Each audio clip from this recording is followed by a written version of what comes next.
다 같이 사도신경으로 우리의 신앙을 함께 고백하시겠습니다. 나는 전능하신 아버지 하나님, 천지의 창조주를 믿습니다.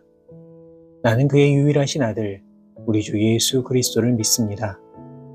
그는 성령으로 잉태되어 동정녀 마리아에게서 나시고 본디오 빌라도에게 고난을 받아 십자가에 못 박혀 죽으시고 장사된 지 사흘 만에 죽은 자 가운데서 다시 살아나셨으며 하늘에 오르시어 전능하신 아버지 하나님 우편에 앉아 계시다가 거기로부터 살아있는 자와 죽은 자를 심판하러 오십니다. 나는 성령을 믿으며 거룩한 공교회와 성도의 교제와 죄를 용서받는 것과 몸의 부활과 영생을 믿습니다. 아멘. 다 같이 찬송가 320장 나의 죄를 정케 하사 함께 찬송하시겠습니다.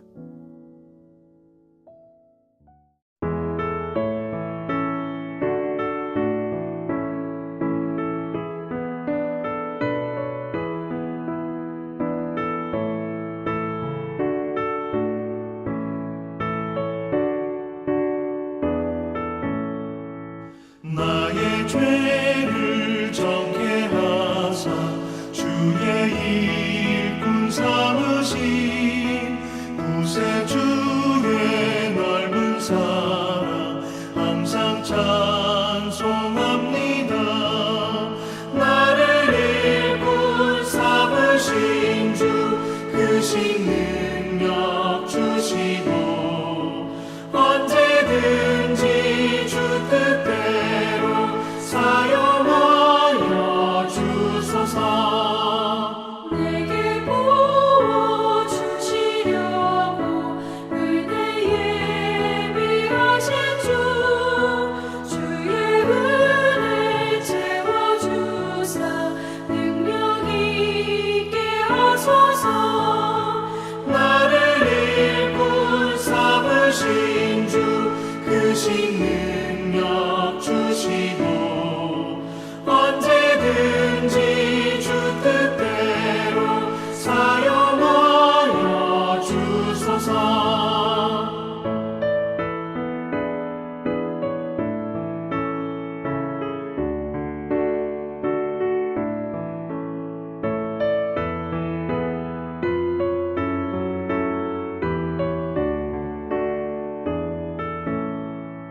죄의 짐을 풀어주신 주의 능력 크도다.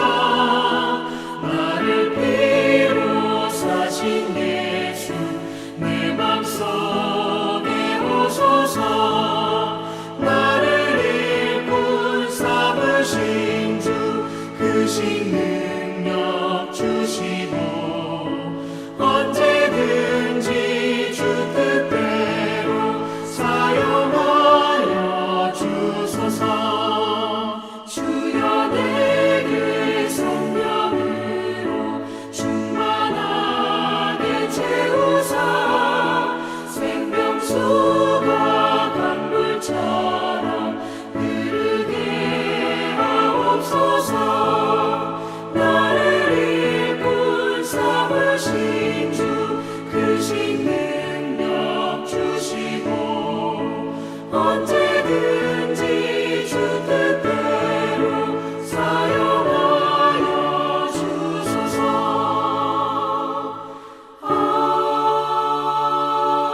아멘.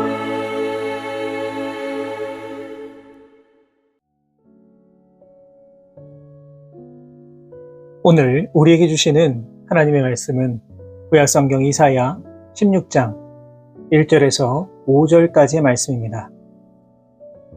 이사야 16장 1절에서 5절까지의 말씀을 제가 받들어 봉독하겠습니다. 너희는 이 땅 통치자에게 어린 양들을 들이되 셀라에서부터 광야를 지나 딸 시온산으로 보낼지니라. 모압의 딸들은 아르논 나루에서 떠다니는 새 같고 보금자리에서 흩어진 새 새끼 같을 것이라.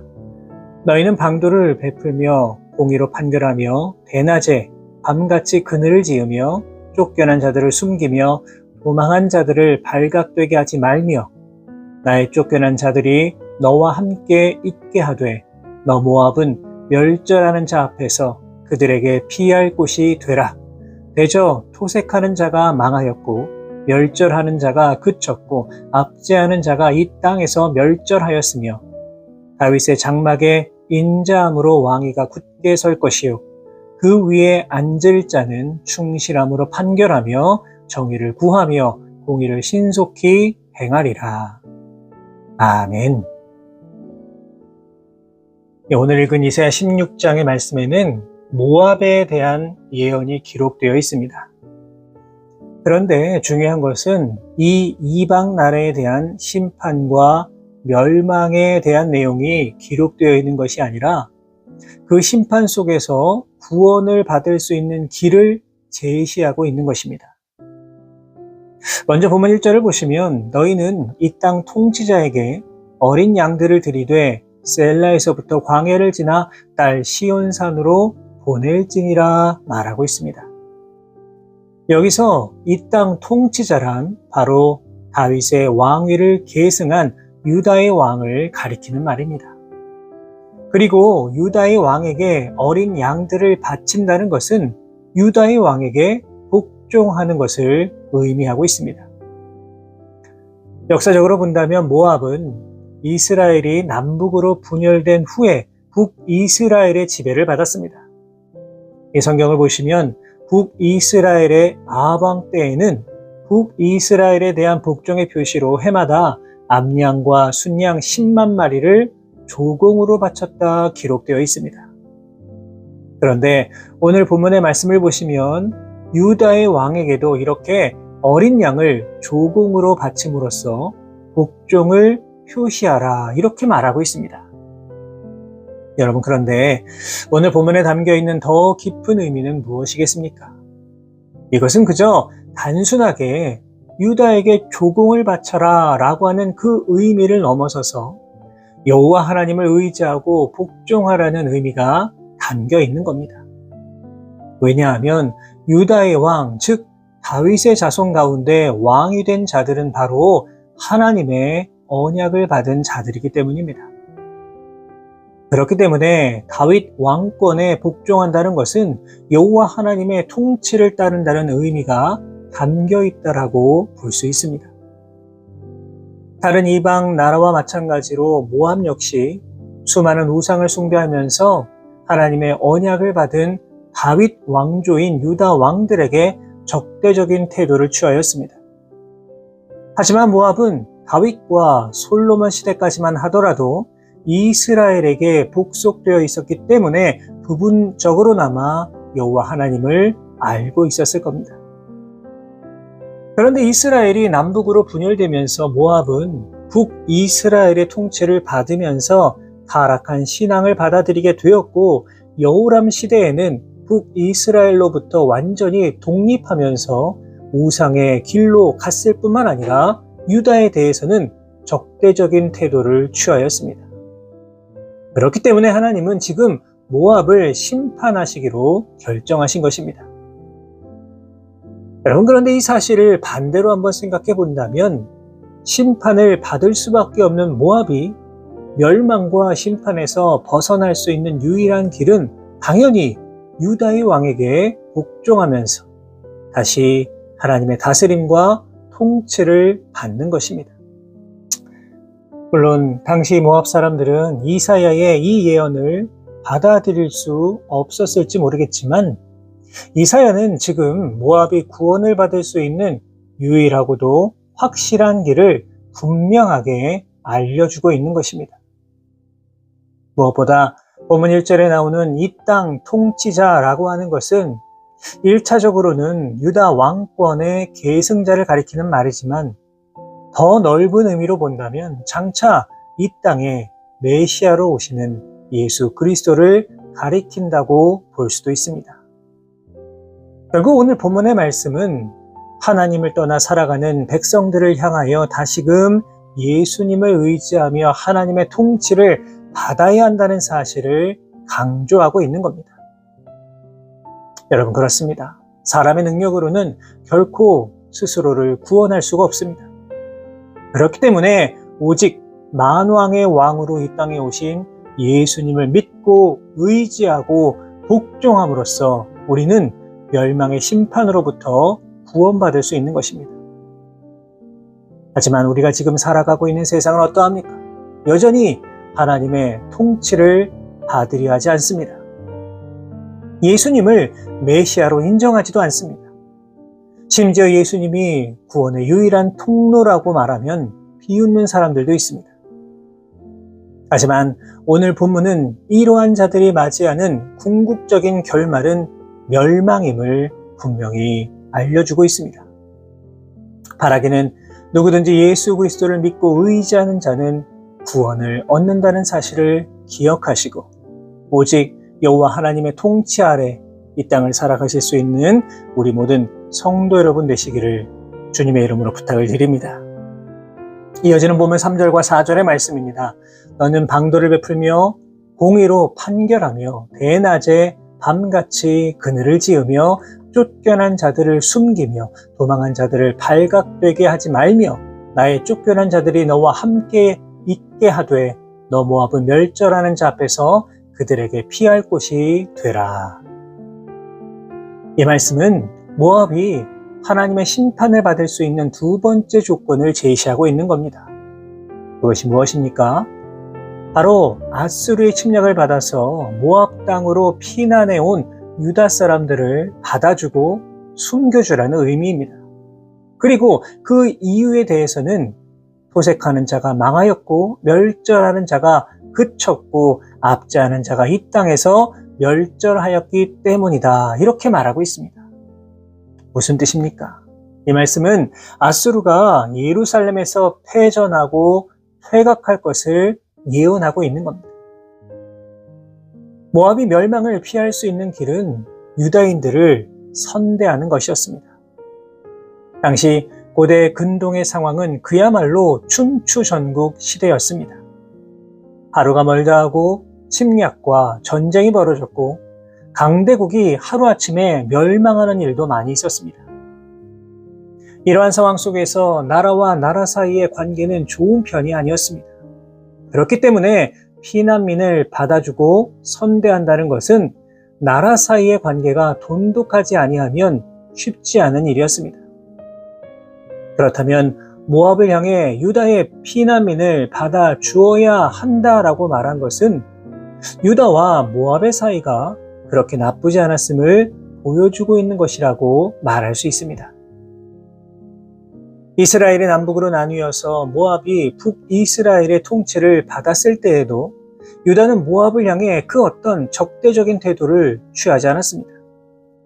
그렇기 때문에 모압은 어려움에 처한 유다의 백성을 도와주는 것이 당연한 일이었다라고 말할 수 있습니다. 여러분, 이처럼 우리가 세상을 살아갈 때에 인간관계는 참으로 중요합니다. 물론 우리 그리스도인들은 어떤 일이 있어도 우리의 신앙과 믿음을 타협하거나 불신자들의 생각과 사상을 흡수하려고 해서는 안 됩니다. 하지만 중요한 것은 그럼에도 불구하고 불신자들과도 좋은 관계를 유지하는 것입니다.